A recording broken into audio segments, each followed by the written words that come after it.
Welcome to God and Country Biblical Exposition. On this week's program, I'd like to discuss another one of those public, moral, ethical issues that are difficult to discern. The current issue is the deportation of Abrego Garcia, the illegal immigrant ICE sent back to his home country of El Salvador. The Democrats have showcased Garcia as an example of the moral failures of the Trump administration's immigration policy. In a recent interview on the Chris Cuomo show, James Carville, a Democrat party strategist, said the Democrats' top agenda needs to be a return of Garcia back to the United States. We have to keep fighting this. Chris Cuomo, who is a staunch Democrat, responded that this doesn't look good for the Democrat Party to be pleading the case of a gangbanger and trying to bring him back into the country. The Democrats are going to lose this one politically. And over the last week, commentators have pointed out that of all the poster boys the Democrats could have chosen to morally indict President Trump on his immigration policy, they choose this man, who came to the country illegally in 2011. In 2019, he was arrested in a Home Depot parking lot in Maryland with two known members of MS-13, one suspected of murder. They found on him illegal drugs, and Garcia, although he had no criminal record, he had many traffic violations, which he never appeared for in court. A confidential informant told investigators that Garcia was part of MS-13, and Garcia had all of the paraphernalia. An immigration judge ruled that Garcia should be deported. But when the case was appealed to the Board of Immigration's Appeal, the board ruled that the evidence was still insufficient. He could stay, but he was not granted asylum. In 2021, Garcia's wife put out a restraining order on him for domestic abuse. This news came out while Senator Van Hollen from Maryland was down in El Salvador trying to secure Garcia's release. So now the Democrats are seen as trying to secure the release of a wife beater.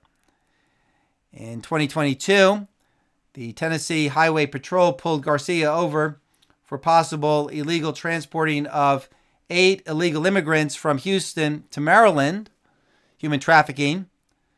The Tennessee police called federal immigration enforcement concerning what to do with Garcia. But being under the Biden administration, they told the Tennessee police to release him back into the public, which was typical policy for the Biden administration for 4 years. Then in 2025, ICE pulled him over again and said that his immigration status has been changed. It is said that ICE mistakenly sent him back to El Salvador. But no, he was scheduled to be returned to El Salvador, but there was one extra seat on a flight of returning MS-13 members, and they put Garcia in that seat. But if you were to ask Garcia's wife and his lawyer, he's a hardworking father with a clean criminal record. James Carville responded to Chris Cuomo's criticism of Garcia, quote, "There is no evidence that has ever been presented. There is no due process. There is no anything. That's agreed on. Every court has said, bring him back." Of course, Carville was responding with exaggerated falsehoods because there is some evidence and there has been due process. The Immigration Board did not grant him asylum, and no one who's illegal has a right to stay in the United States. And every court did not say, bring him back. The Supreme Court did not say, bring him back. But when someone is emotionally invested in an issue for ideological reasons, the facts and the details are ignored. And this happens on both sides.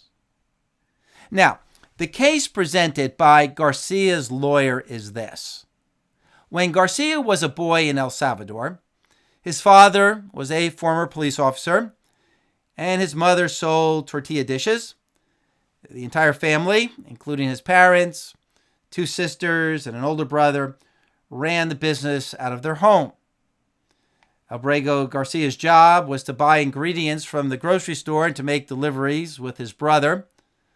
A local gang began extorting the family for rent money and threatening to kill his older brother or force him into their gang if they weren't paid. The family complied, but eventually sent the brother to the U.S. The gang also targeted Abrego Garcia.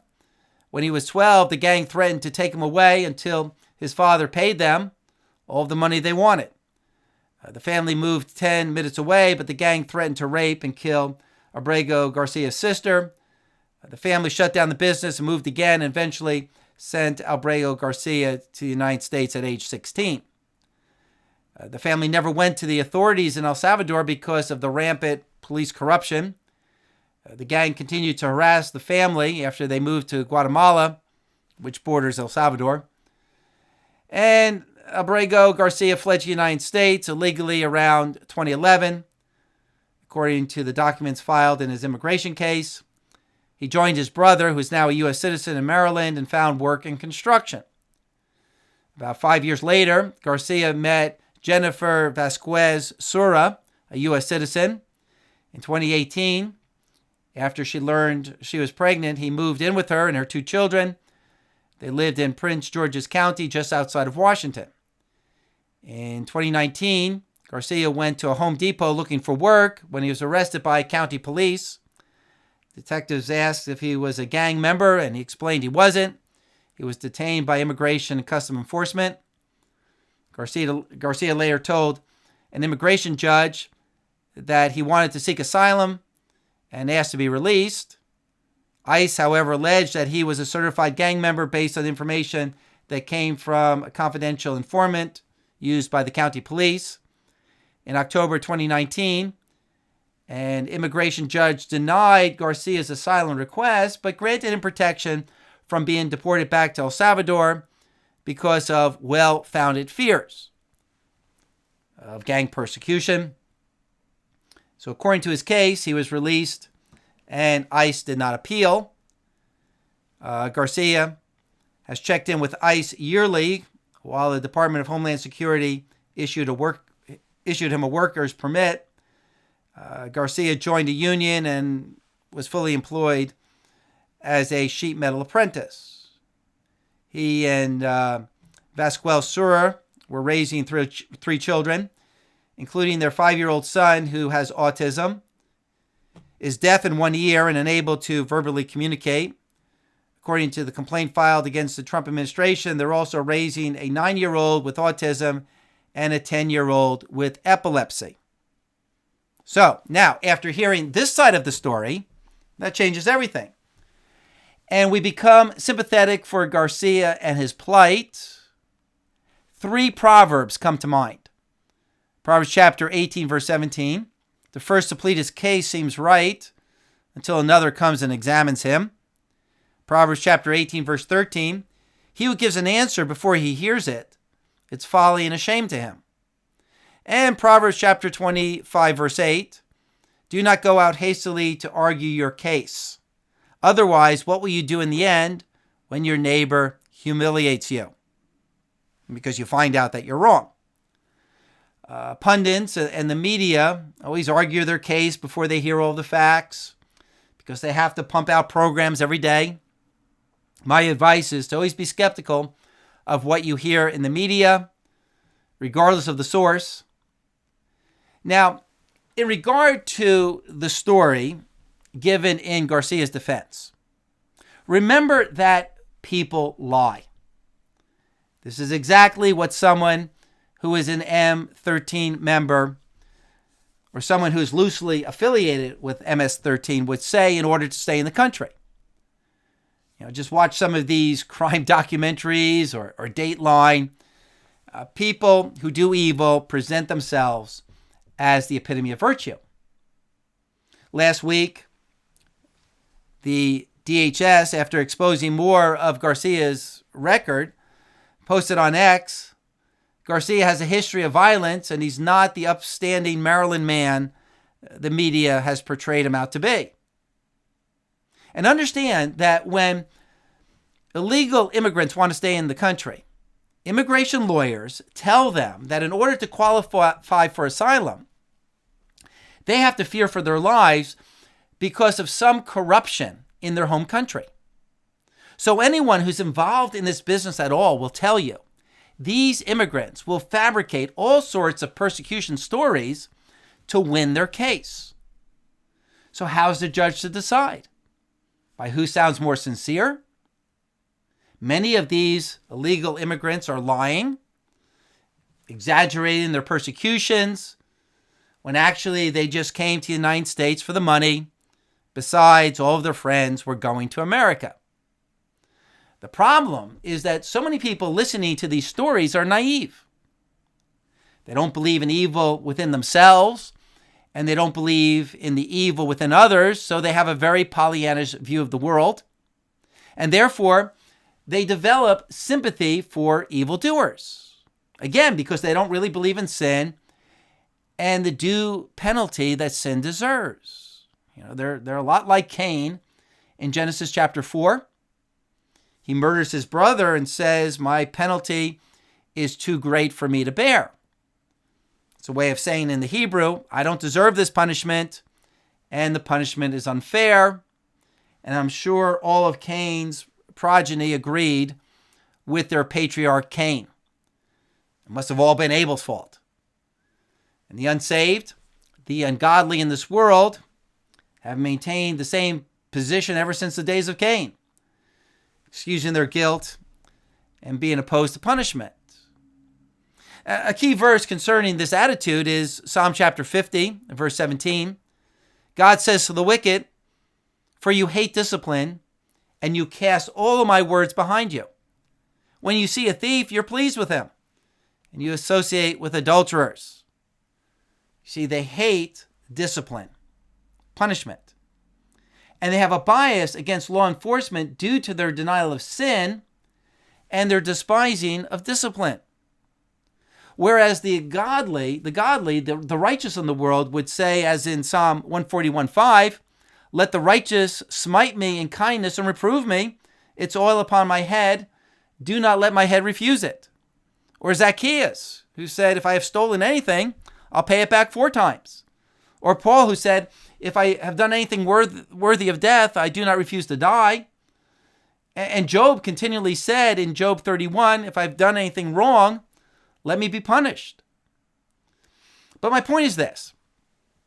In many people, there is a bias in one direction in favor of evil due to denial of sin and a despising of discipline or punishment for sin.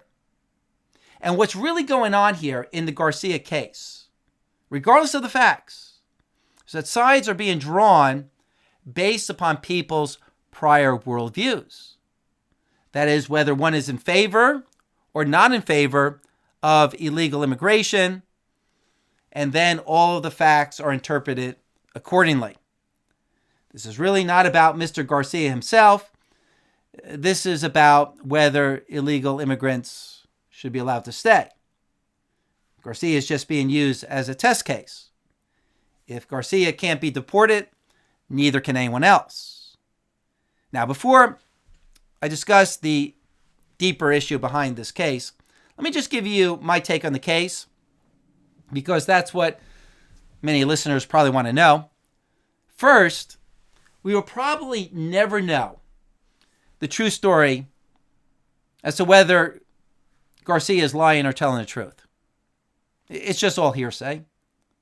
Second, he did sneak into the country illegally, and therefore he has no intrinsic right to remain in the country.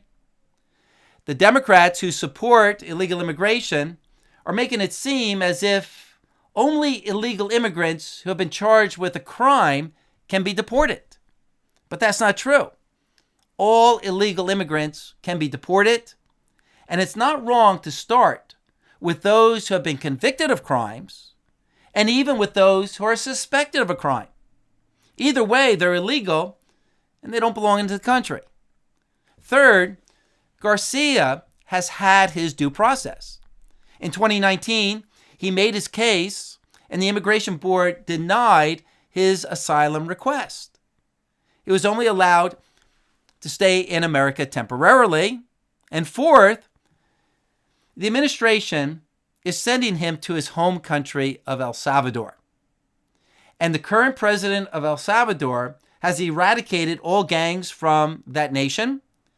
Garcia's home country is now one of the safest places to live in all of Central America. He has nothing to fear. The courts in El Salvador will determine whether Garcia is guilty of some gang-related crime or whether he's innocent. And we should respect the El Salvadorian justice system. It's somewhat arrogant and condescending for some Americans to assume that America is fair and the El Salvadorian people are not.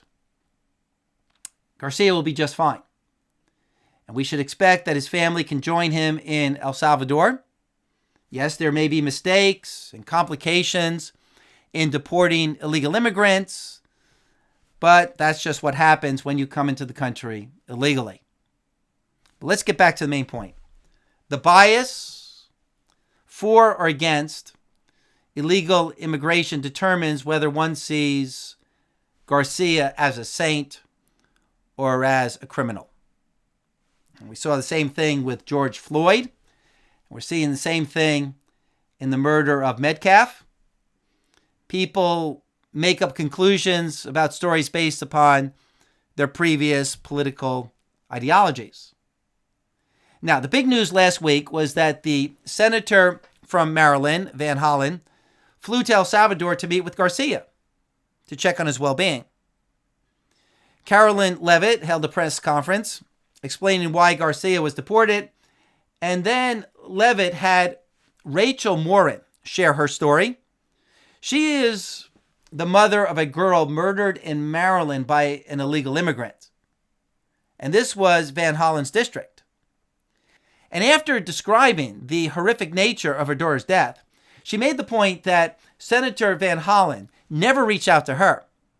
Van Hollen never spoke up for the rights of victims of illegal immigrants. And this is a legitimate indictment. Why does Van Hollen emphasize the rights of the illegals over the rights of American citizens? In fact, Van Hollen voted against the Laken-Riley bill that allows ICE to deport illegal aliens guilty of crimes. Now, Van Hollen claimed that they wouldn't receive due process, when in fact, illegal aliens can be deported without due process as far as a trial is concerned. The fact that they are legal is all that is necessary for their deportation. But even then, the Laken-Riley bill wasn't even calling for the deportation of all illegals, but just those accused of violent crimes. But Van Hollen believes illegal aliens should stay because apparently now they're part of the U.S., and we're to deal with them like we deal with U.S. criminals. But this is his own version of the law. Here's an interesting quote explaining how absurd this is. That illegal immigrants can come into the country unvetted, but if they are to be expelled, they have to be vetted. The situation must be litigated.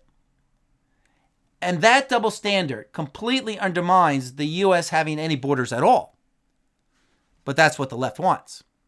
So here's the quote from the financier Bill Ackman. A nation which has one administration that can allow millions of unvetted illegal immigrants into the country, but requires that a court vet each deportation decision in an individually adjudicated case, will soon lose the values our democracy system was intended to preserve. So do you see the problem here? Or rather, the ploy. Allowing millions of illegal immigrants to cross the border, but once inside, each one has to be given a lengthy court case to determine whether he or she can stay in the country. And that's impossible. And the Democrats, who want open borders to change the political electorate of America, know this. So this is their plan to tear down American borders. There is an ideological reason why these Democrats are favoring the illegal immigrants and are demanding due process and trials. Now, last week, the president of El Salvador visited with President Trump, and a press conference was held. The president of El Salvador said he wasn't going to return Garcia to the United States. Garcia is a citizen of El Salvador. He said, "What do you expect me to do? Sneak him back into the United States?" Now, what's amazing is that the reporters from the left were speaking as if Garcia was a citizen of the United States. And the conversation with the press got quite heated. And President Trump said about the leftist reporters that they would love to release criminals back into our country, that these are sick people. So let's watch this video. It's lengthy, about 4 minutes, but you have to hear all of this discussion if you're to really understand what's going on. Let's hear the question from this very low-rated anchor at CB. Thank you, President. Do you plan to ask President Bukele to help return the man who your administration says was mistakenly deported? The man who was mistakenly deported to El Salvador? Well, let me ask Pam, would you answer that question? Sure, President. First and foremost, he was illegally in our country. He had been illegally in our country. And in 2019, two courts, an immigration court and an appellate immigration court, ruled that he was a member of MS-13 and he was illegally in our country. Right now, it was additional paperwork had needed to be done. That's up to El Salvador if they want to return him. That's not up to us. The Supreme Court ruled, President, that if, as El Salvador wants to return him, this is international matters, foreign affairs, if they wanted to return him, we would facilitate it, meaning provide a plane. So will you return him, President And Bukele? you are doing a great job. Thank you. Thank Stephen Miller, wait a minute. Can you just also respond to that question? Because, you know, it's asked by CNN, and they always ask it with a slant, because they're totally slanted because they don't know what's happening. That's why nobody's watching them. But would you answer that question also, please? Yes, gladly. So, as Pam mentioned, there's an illegal alien from El Salvador. So, with respect to you, he's a citizen of El Salvador. So, it's very arrogant even for American media to suggest that we would even tell El Salvador how to handle their own citizens as a starting point. As two immigration courts found that he was a member of MS-13. When President Trump declared MS-13 to be a foreign terrorist organization, that meant that he was no longer eligible under federal law, which I'm sure you know, you're very familiar with the INA, that he was no longer eligible for any form of immigration relief in the United States. So he had a deportation order that was valid, which meant that under our law, he's not even allowed to be present in the United States and had to be returned because of the foreign terrorist designation. This issue was then, by a district court judge, completely inverted, and a district court judge tried to tell the administration that they had to kidnap a citizen of El Salvador and fly him back here. That issue was raised to the Supreme Court, and the Supreme Court said the district court order was unlawful, and its main components were reversed 9-0 unanimously, stating clearly that neither Secretary of State nor the President could be compelled by anybody to forcibly retrieve a citizen of El Salvador from El Salvador, who again is a member of MS-13, which, as I'm sure you understand, rapes little girls, murders women, murders children, is engaged in the most barbaric activities in the world, and I can promise you, if he was your neighbor, you would move right away. So you don't plan But to the ask for Supreme any Court's help to get him asking back? to. And that- what was the ruling Facilitate- in the Supreme Court, Steve? Was it 9-0? Yes, it was a 9-0 In our favor? in our favor against the district court ruling, saying that no district court has the power to compel the foreign policy function of the United States. As Pam said, the ruling solely stated that if this individual, at El Salvador's sole discretion, was sent back to our country, that we could deport him a second time. Well, No version of this legally ends up with him ever living here because he is a citizen of El Salvador. That is the president of El Salvador. Your questions about it, per the court, can only be directed to him. I asked ¿Usted lo President liberaría, Bukele, Presidente what is Bukele? can President Bukele weigh in on this? Do you plan to return him? Well, I'm supposed to have suggested that I smuggle a terrorist into the United States, right? It's always how can I smuggle? How can I return him to the United States? Like I smuggle him into the United States, or what do I do? Of course, I'm not going to do it. It's like, the question is preposterous. How can I smuggle a terrorist into the United States? I don't have the power to return him to the United States. But you can release him inside El Salvador. Yeah, but I'm not releasing. We're not very fond of releasing terrorists into our country. We just turned the murder capital of the world into the safest country of the Western Hemisphere, and you want us to go back into releasing criminals so we can go back to being the murder capital of the world? No, that's not going to happen. They'd love to have a criminal, released into. There's a fascination. They would love it. Yeah, they're sick. These are sick people.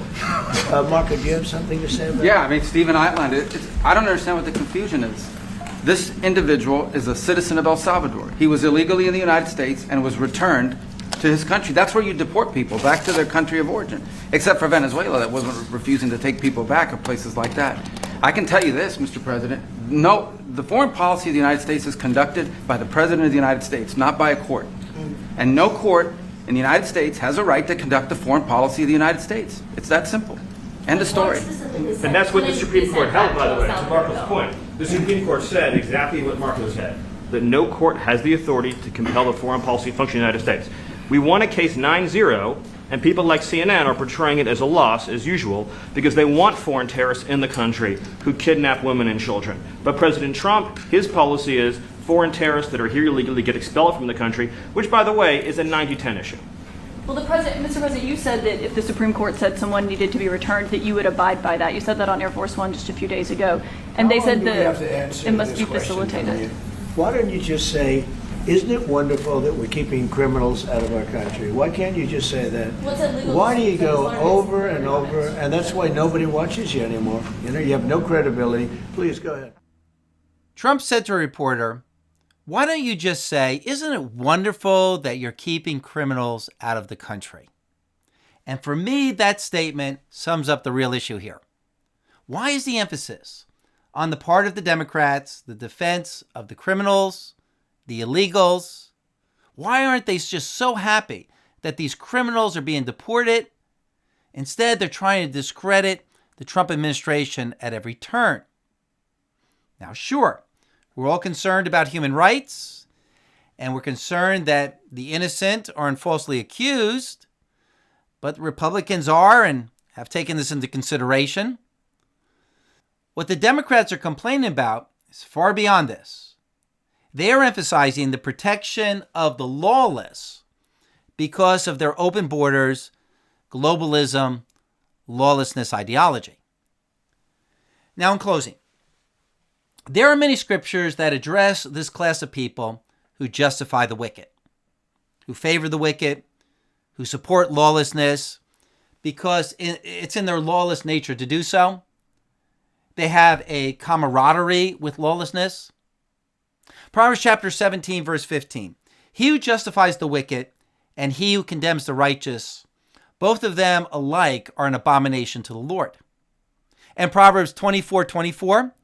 He who says to the wicked, you are righteous, people will curse him and nations will abhor him. There are people who justify the wicked. And notice it takes great discernment to determine who is truly being compassionate versus who is just actually justifying the wicked. And I guarantee you that those who justify the wicked will always claim that they are operating on the motive of compassion and sympathy. Now, true, they may have compassion, but compassion is really just a neutral emotion. The question is, who are you having compassion for? It could be sympathy for righteousness, or it could be sympathy for the devil. The question is, what is the direction that the compassion is being directed to? Towards good or toward evil? Isaiah chapter 5, verse 23. He who justifies the wicked for a bribe and takes away the right of the one who is in the right. So these are people who will justify evildoers for a bribe, some sort of gain, something that could help their political position or their ideological position. Exodus 23:7, keep far from a false charge and do not kill the innocent or the righteous, for I will not acquit the guilty. Now, reading this, we think, what kind of a judge or judicial system would make false charges and kill the innocent and the righteous? I mean, how could they ever justify this? And I hope we see in this text that evil is more subtle and deceiving than we could ever imagine. These people will justify the wicked and believe themselves to be the epitome of virtue because they feel they're being compassionate on these people. And notice that these biblical injunctions by themselves are morally neutral. Again, Proverbs 17:15, he who justifies the wicked and he who condemns the righteous, both of them alike are an abomination to the Lord. Well, who are the wicked? A left could read this text and say, well, the wicked are those who are not defending the rights of transgenders, or the wicked are those who want to keep people from getting abortions. Isaiah chapter 5, verse 23, they would apply to Garcia. They would say these conservatives are taking away the rights of Garcia because Garcia is in the right. So all of these injunctions must be applied through the moral law of God given in other texts. Otherwise, evil people could simply apply these verses to condemn the righteous, which they do, and that's why evil is so deceiving. These things are difficult to discern. That's why we must be fully acquainted with God's moral law. And when it comes to some people putting the emphasis on defending illegal criminals, don't underestimate the God-given red flags. These people, Senator Van Hollen, they are also advocates for abortion, for gender as a choice, for transgenderism. Just recently, Van Hollen voted against banning men from women's sports. And this is a sign that their support for illegal immigrants and illegal immigration is also coming from an immoral ideological foundation. So that they are the ones being described by the prophet Amos. Amos chapter 5, verse 7. Those who turn justice into wormwood and cast righteousness down to the earth.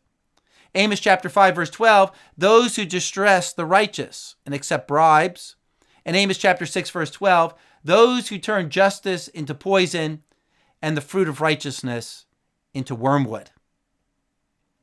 Now, at this point, I would love to discuss all of the court cases that leftist lower court judges have brought against President Trump in regard to immigration policy. It's very complicated, and there's not enough time to cover it in this program. But realize this, these court rulings are not organic. Months ago, Democrats held a strategy session with many of these judges, disguised it as a legal conference to coordinate efforts to use lawfare to torpedo the Trump administration. And also realized that the recent Supreme Court ruling, 9-0, that stated that President Trump had the right to conduct immigration policy and the courts cannot interfere, was written in such vague language that both sides are claiming the ruling favors their position.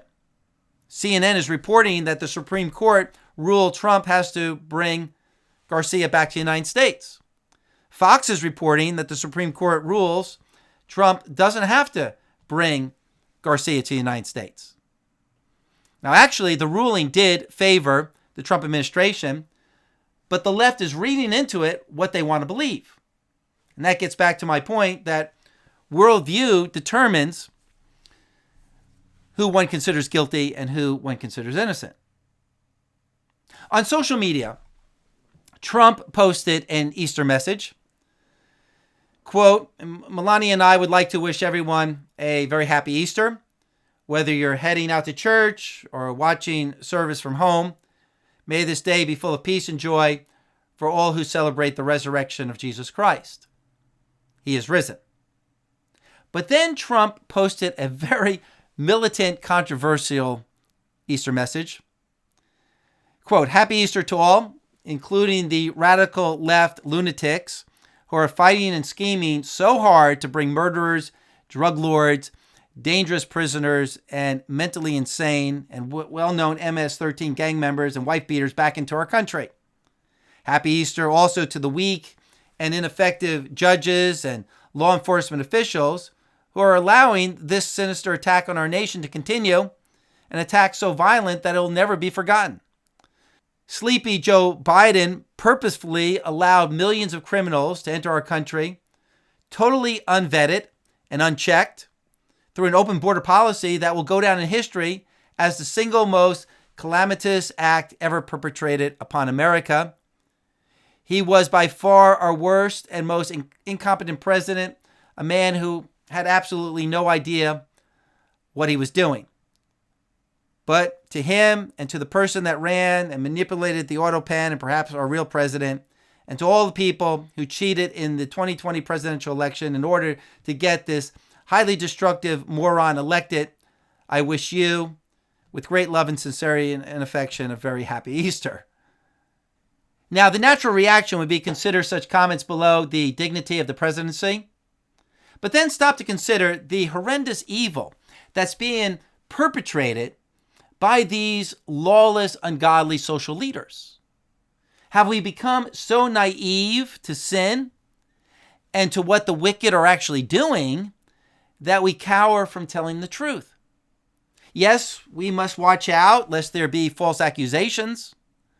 But what we really need now, more than ever, is a leader with clear moral convictions, even if it's harsh, even if it's offensive. Because the evils being done by these people are horrendous, and we'll never win the moral argument unless we call evil out for what it is. Proverbs chapter 20, verse 8. A king who sits on the throne of justice disperses all evil with his eyes. Proverbs chapter 20, verse 26. A wise king winnows the wicked and drives the threshing wheel over them. Thanks for listening. In the words of Jesus, do not judge according to appearances, but judge righteous judgments. And may Jesus Christ reign.